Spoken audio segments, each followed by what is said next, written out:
How many of you are millennials here? I want to speak to you. I want to speak to you. Yesterday, Pastor Jerome was speaking, and I've been hearing him speak the same message. He had the same message when I was part of the Cuneta Astrodome, going to all altar calls. Lahat ng altar call, I was there in the middle. I volunteered as marshal, but I was there on all altar calls, and the Lord has marked me. And I would find myself crying out at night for the next generation. One of my prayers is this. One of my prayers is, Lord, would you visit my nephews and my niece? Would you touch them the way you've touched me?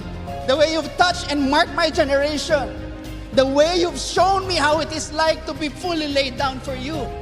That you are worth it. How many of you know that Jesus is worthy?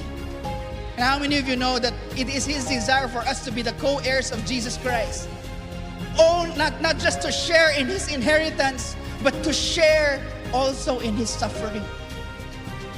How many of you are willing to lay down your life for the Lord? Not only on good times, but on bad times. It's time to give our life for Gen Zs and the next generation. I believe now is the time for two generations leadership. The Lord has already raised them up. If you ask the baby boomers, they would say no one raised them. But I believe out of those baby boomers, the Lord has raised people like Pastor Jerome who would invest their life for the millennials, for the Gen Zs, for the Gen Y, for the Gen X. And now it gets to be our turn. It's time to raise the next generation. It's time to raise the Gen Zs. Amen?